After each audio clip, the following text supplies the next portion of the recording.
Microsoft shut down అవడం వల్ల ప్రపంచంలోని చాలా దేశాలు స్తంభించిపోయాయి.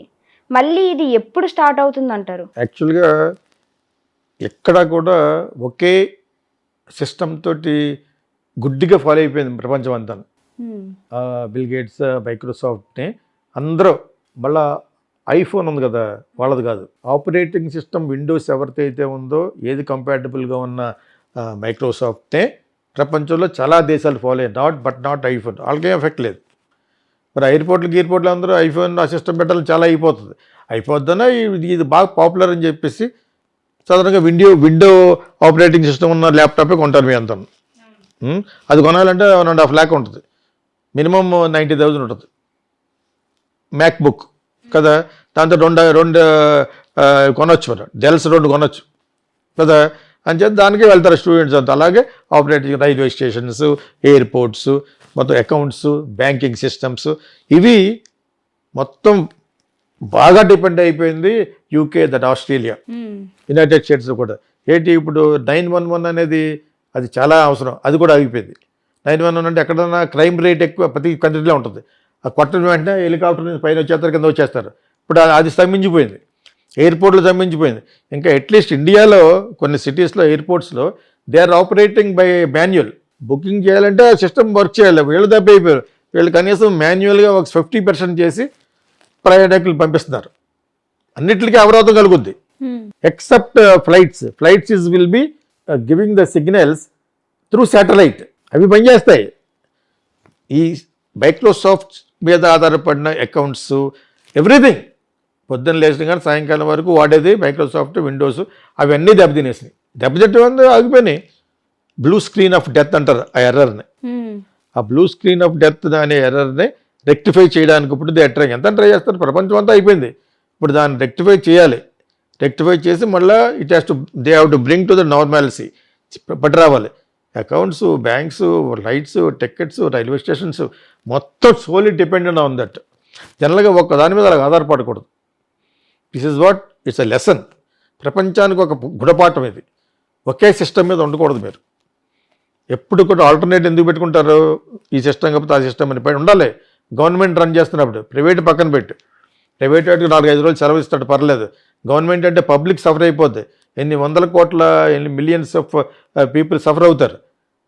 ఫ్లైట్లో వెళ్ళేవాళ్ళు, చాలా డిలేస్, పెద్ద పెద్ద ప్రోగ్రామ్స్. ఈ ప్రోగ్రాము ప్రపంచవ్యాప్తంగా వచ్చింది కాబట్టి అవతల వాటి కూడా అర్థం చేసుకుంటాడు. అర్థం చేసుకున్నా కూడా ఏం చేస్తారు, కొన్నిసార్లు టైం ఈజ్ మనీ. కొన్నిసార్లు కదా, ఎప్పుడు కూడా టైం ఈజ్ మనీ అంటాను నేను. Time is money. నువ్వు ఆ టైం మేనేజ్మెంట్ మొత్తం పడిపోద్ది. ఇప్పుడు ఈ Microsoft death of blue screen అనేది వచ్చిన తర్వాత this is a very big problem. దీన్ని మళ్ళీ రెక్టిఫై చేయడానికి they are trying their best యాక్చువల్గా. బట్ ఇక్కడే దీని వాల్యూ ఆఫ్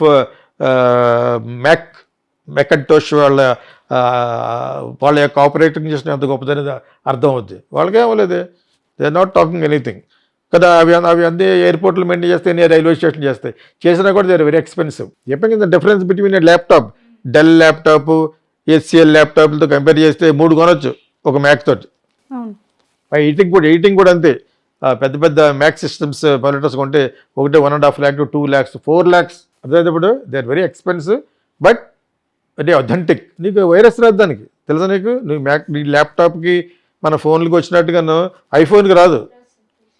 సో అది ఎంతవరకు మేనేజ్ చేయగలరు? లూక్రియేటివ్గా ఉండే మైక్రోసాఫ్ట్ విండోస్ వాడతారు. సో దానివల్ల జరిగిన ఈ ఇది దే ట్రైయింగ్ దట్ బెస్ట్. బాగా ఎఫెక్ట్ అయిపోయింది ఆస్ట్రేలియా. ఎక్కువ ఆధారపడిపోయారు. మన దగ్గర మన ఎయిర్పోర్ట్స్లో అట్లీస్ట్ మాన్యువల్గా చేసి టికెట్లు ఇస్తున్నారు, బట్ టైం టేకింగ్. ఫ్లైట్లు లేట్గా వెళ్తాయి. అందరిని సరదాలు కదా, కొన్ని వేల మంది ఉంటారు.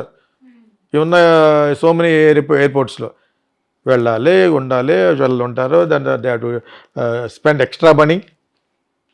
ఆ రెస్పాన్సిబిలిటీ గవర్నమెంట్ తీసుకోదు. This is not their mistake, this is the mistake of the systems. ఎవరైతే మెయింటైన్ చేస్తున్నారో ఆ సిస్టమ్ ఫెయిల్ అయిపోయింది కాబట్టి దాన్ని రెక్టిఫై చేయడానికి they trying their best. Let us hope ఒక 1 or 2 daysలో will come back to the correct అని అనుకుంటున్నారు. బికాజ్ చాలా హై లెవెల్లో చేస్తున్నారు. బికాజ్ ప్రపంచం అంతా అలాగే, అందుకనే ఒక సిస్టమ్ మీద ఆధారపడకూడదు.